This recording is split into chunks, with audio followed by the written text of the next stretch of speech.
Russians drive for Berlin.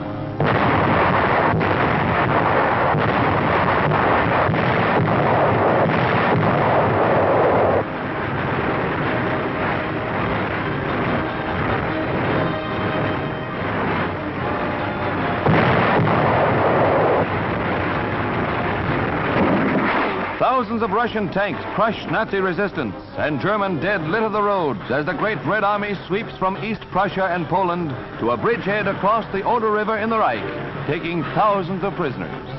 The Russians, remembering their own countryside laid waste by the Germans, smash straight to the heart of Prussia. On the way, they encounter a reminder of a bygone day.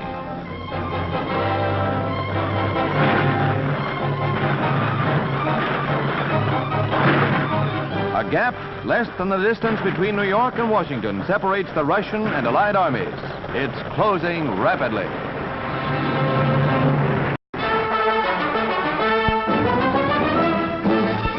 These 500-pound incendiary bombs were made especially for Japan. This quaint-looking jellyfish contains enough gasoline to spread fire of 1,000 degrees over 30 square yards. When dropped from a plane, it pancakes and spreads consuming flame like a fountain.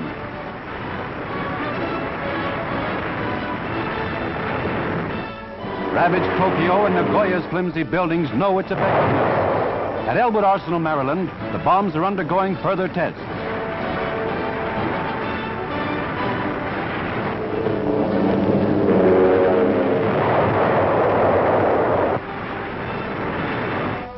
Pilots in the Pacific found the bombs particularly useful in burning out Japs during pre-invasion attacks.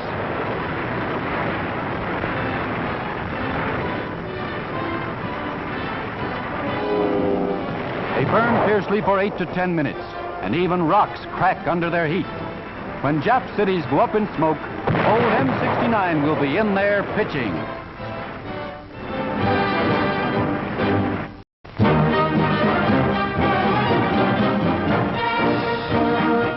Three leaders of industry and labor meet in Washington to frame and sign a new charter for cooperation in post-war America. AFL President William Green signs for his organization in the presence of interested spectators.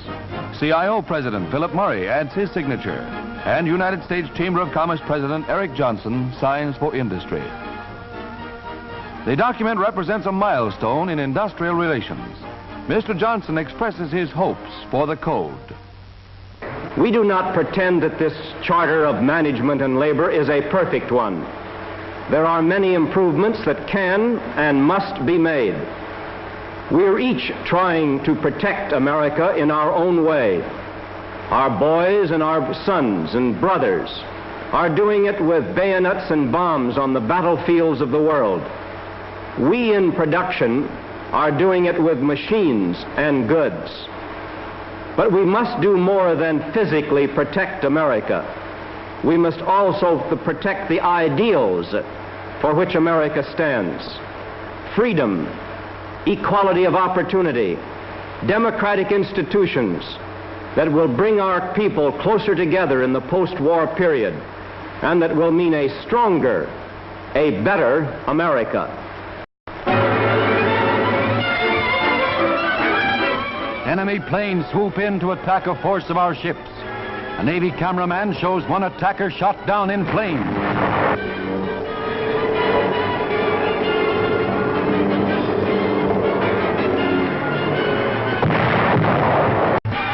Wave after wave of dive bombers try for a kill. But before they are driven off, one of our munition ships is hit.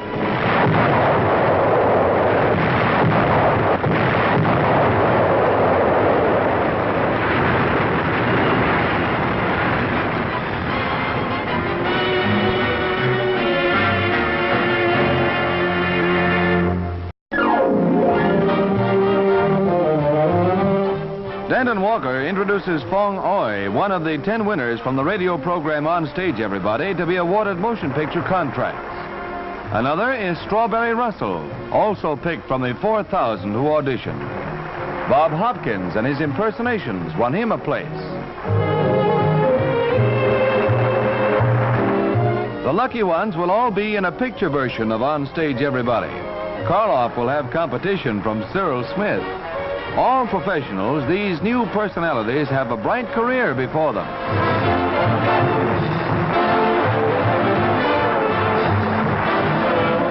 C.D. Prutzman hands out contracts for Universal Pictures, and Georgiana Bannister is a lucky young miss. Billy Usher, a vocalist. Lovely Ronnie Gibson, Hollywood bound. Gene Hamilton, talented pianist. And finally, Eileen Woods, a network star. They're off for Hollywood, and they'll be seeing you.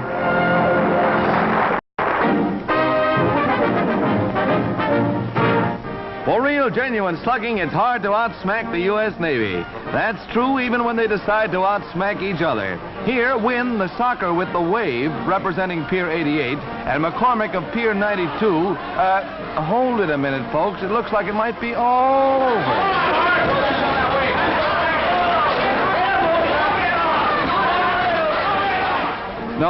No, Wynn's right back in the fight. This battle is real. Wynn socks Mac right back, and the war is on again.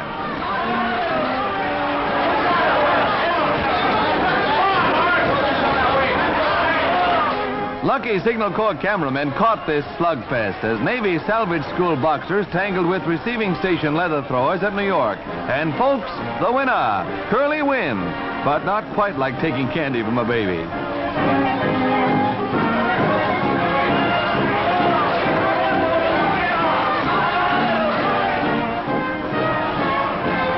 If you're looking for action, here's the place to find it. This next bout is strictly from murder. Mahan of Pier 88 starts trading sudden death with Wilby of Pier 92, and it's out of this world for Wilby. Wilby's back in there, and both are plenty tough, but Mahan has the edge.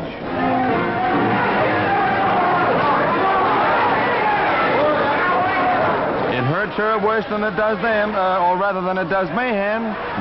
It's good news tonight for Pier 88 as Wilby accentuates the negative.